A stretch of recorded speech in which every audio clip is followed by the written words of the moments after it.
dónde ser los contextos, las culturas, las lenguas, ¿no? De cada esto. Hacer la síntesis de todo esto creo que será también una labor difícil, pero la están haciendo. Hay que confiar que la hagan también como han hecho la otra, ¿no? Entonces yo, cuando pienso en asambleas continentales, me viene a la mente esto que escucho muchas veces en el sínodo, que escuchas cosas tan distintas que dices, bueno, el mensaje del Evangelio es para todos nosotros y todas, ¿verdad? Pero ¿cómo se aplica el Evangelio aquí? ¿Cómo se aplica en el otro lado? ¿Cómo esta frase aquí tiene un sentido y allí tiene otro, ¿no? Entonces, a uno también se le abre la cabeza y se le abre el corazón y dice, a ver, mi visión de España y de Europa es una, pero no es la única ni la mejor. Hay muchas visiones, tan iglesia como nosotros, ¿verdad? Porque también durante muchos años hemos tenido pues papas europeos, ahora ya un poquito hemos cambiado, ¿verdad? Con los anteriores papas, Juan Pablo II, Papa Francisco, han salido de Europa, bueno, pues son contextos distintos. Me gusta señalar estas cuestiones porque también nos pueden servir para nosotros, para nuestra reflexión. ¿Qué se nos pregunta?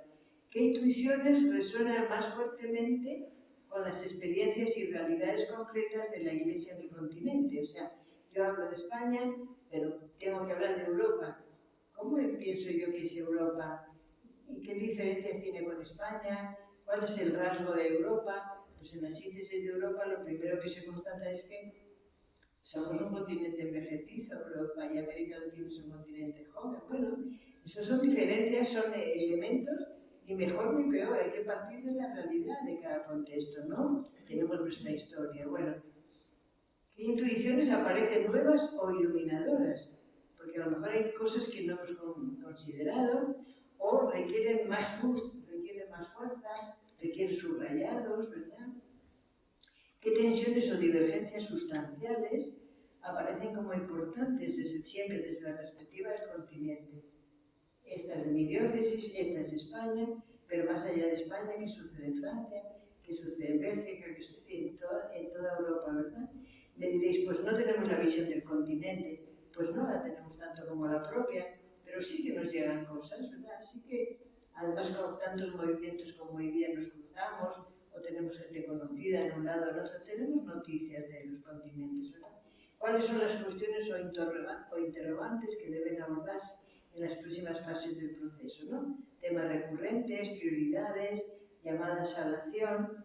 Y ya veremos, yo supongo que cuando tengamos el documento síntesis de las asambleas continentales, encontraremos elementos comunes, ¿no? A través del mundo, muchos diferentes, pero también elementos comunes, ¿no? Queremos una iglesia más participativa, más de inclusión, y eso es un clamor que atraviesa todos los continentes, ¿no? Luego ahí especifican datos específicos de cada cultura, de cada pueblo, de cada historia, eso es así, ¿no?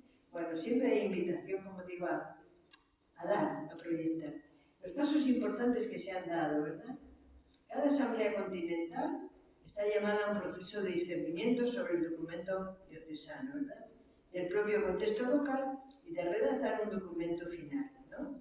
La asamblea continental viene, como digo, de las asambleas diocesanas, es como etapa diocesana, continental. Los documentos finales de las 7 asambleas continentales serán la base del instrumento de labores en junio del 23 para la asamblea de octubre, lo que acabo de decir. Este está terminando y en la semana del 12 se va a publicar. Tendremos en las manos documento preparatorio que va a ir a la asamblea de octubre. Este documento va y de junio a octubre lo mismo, podremos revisar qué falta, qué queremos subrayar. A veces es importante, ¿eh? Pues esto que aparece lo subrayamos porque debe tenerse en cuenta que no se pierda ningún dato, etcétera, ¿no? O añadir cosas que faltan. Interesante lo que viene ahora. La mayor parte de las conferencias episcopales consultadas por la Secretaría General han expresado su deseo de que sean asambleas eclesiales y no episcopales. Es decir, que todo el pueblo de Dios participe, sobre todo las personas en los márgenes, ¿no? Bueno, ya después del Sínodo de la Amazonía, ¿se acuerdan? En 2019, en 2017, el Papa va a Perú y en Puerto Maldonado se encuentra con grupos de aborígenes. Escuchando sus pedidos y escuchando su situación, decide convocar una asamblea extraordinaria para tratar el tema de la Amazonía. Claro, cuando estuvimos ahí nos damos cuenta que el tema de la Amazonía es un poco tema universal, ¿no? Porque están saqueando los países, están saqueando las fuentes de creando la biodiversidad. Y está pasando en más partes del mundo, no solo en los 9 países de la Amazonía, ¿verdad? Bueno, eso sirvió de 2017 a 2019 que los aborígenes y las comunidades prepararon unos documentos preparatorios que llevaban al sínodo excelentes de su realidad, de su situación trágica, y después en el sínodo de la Amazonía lo más fuerte, para mí lo más fuerte fue las denuncias proféticas que hacían estas personas, de como que hablaban en primera persona, evidentemente, que estaban quedándose sin nada del medio ambiente, sin casas y sin vida humana, porque estaban matando, ¿no?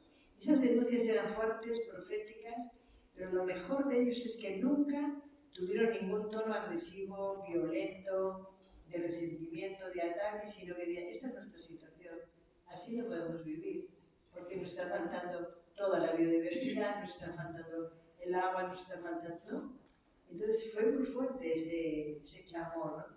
Y después ha seguido el sínodo de la Amazonía en el sentido de que ellos han creado no una asamblea episcopal, sino una asamblea eclesial, ¿no? Y ahí están los documentos que han formado y sobre todo sinodalmente que han ido creando espacios donde todo el pueblo de Dios participe, un poco como el sínodo universal, ¿no? No solo la jerarquía, no solo los obispos, sino el pueblo de Dios, asamblea eclesial. Lean si tienen ocasión los documentos de América Latina, la REPAN. Hay un documento también muy bueno que se llama Las Mujeres del Alba, ¿no? Que hizo la vida religiosa de América Latina. Hay documentos, hay cosas que nos inspiran, que nos ayudan a salir también de nuestra visión de país o de continente para abrirnos a otros, ¿no? Es muy interesante.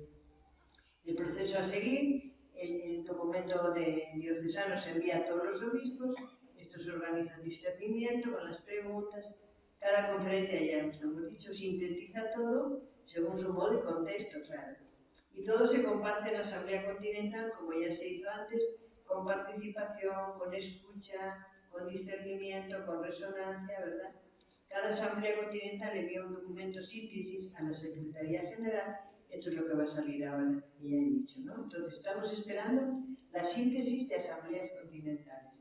Y insisto, va directo, con los trabajos que se hagan en estos meses, a la Secretaría para la Asamblea de Octubre.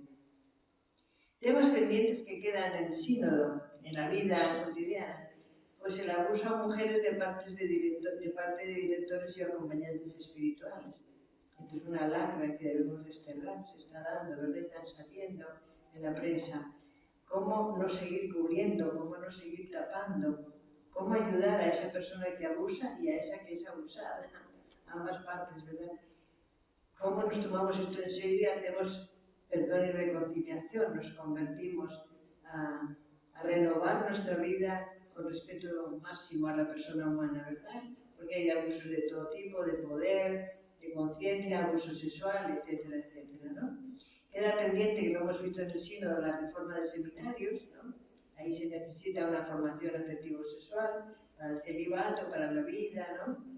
La vida consagrada y los seminarios nos admiten personas con orientación sexual diversa, cómo acompañamos a quienes están admitidos, cómo creamos nuevos ministerios, no hay sacerdotes, en el sínodo proclamamos mucho.